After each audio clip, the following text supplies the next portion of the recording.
पश्चिम Asia की जंग अब समंदर में उतर आई।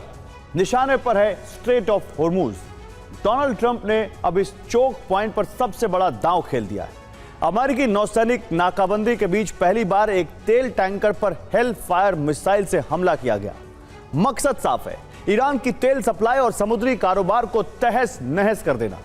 लेकिन ईरान ने भी साफ कह दिया है, अगर उसका तेल नहीं निकलेगा तो हॉर्मूज से किसी और का भी तेल नहीं गुजरेगा।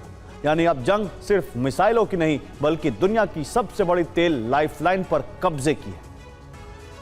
ईरानी संसद के अध्यक्ष मोहम्मद बाकिर कालीबाफ ने साफ कहा है कि आज हमारी राष्ट्रीय सुरक्षा इसी बात में है कि हॉर्मूज स्ट्रेट पर ईरानी व्यवस्था कायम रहे।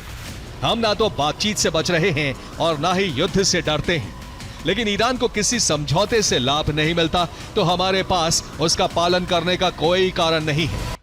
और इस वक्त फारस की खाड़ी, ओमान की खाड़ी और स्ट्रेट ऑफ हॉर्मूज में क्या चल रहा है और अमेरिका ने यहाँ किस तरह नाकाबंदी की, अब ये समझिए। स्ट्रेट ऑफ हॉर्मूज इस वक्त दुनिया का सबसे बड़ा चोक पॉइंट बना हुआ है और अब इस रास्ते पर अमेरिका और ईरान दोनों ने अपनी अपनी तरह से नौसैनिक नाकेबंदी लागू कर दी है। खर्ग द्वीप ईरान का सबसे बड़ा तेल निर्यात केंद्र है, इसलिए अमेरिकी निगरानी का सबसे बड़ा फोकस भी अब यही इलाका बन गया है। अमेरिका ईरान के खर्ग द्वीप को बिल्कुल आइसोलेट करके ईरान पर बड़ा दबाव डालना चाहता है। इसलिए 14 जुलाई से ईरानी बंदरगाहों की ओर आने जाने वाले हर जहाज की निगरानी शुरू कर दी गई है।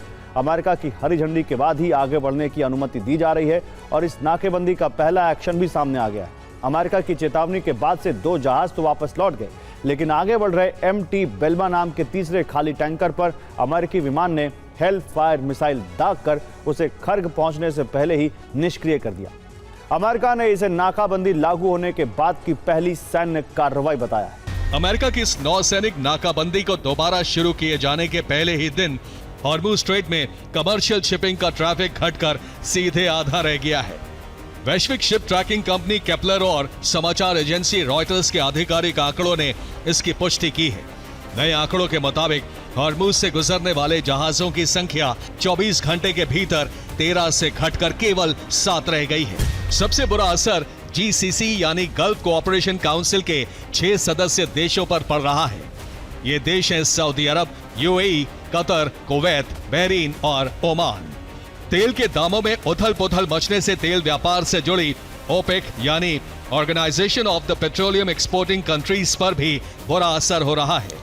ये देश हैं अल्जीरिया, कांगो गणराज्य, Iran, Iraq, Kuwait, Libya, Nigeria, Saudi Arab, UAE और वेनेजुएला। अब देखिए कैसे ट्रंप ने ईरान की नाकाबंदी करके उसका गला घोटने की तैयारी कर ली है। अमेरिकी रणनीति का मकसद सिर्फ जहाज रोकना नहीं, बल्कि ईरान के तेल निर्यात को पूरी तरह रोक देना है। अगर तेल बाहर नहीं जाएगा तो सबसे बड़ा झटका ईरान की अर्थव्यवस्था को लगेगा। अगर नाकाबंदी लंबे समय तक जारी रहती है तो तेल निर्यात रुकने से भंडारण पर दबाव बढ़ता जाएगा। ईरान के तेल भंडार ओवरफ्लो होने लगेंगे, यानी तेल निकलेगा नहीं और टर्मिनलों पर जमा होता जाएगा। अगर स्ट्रेट ऑफ हॉर्मूज में यही स्थिति बनी रही तो असर सिर्फ ईरान तक सीमित नहीं रहेगा।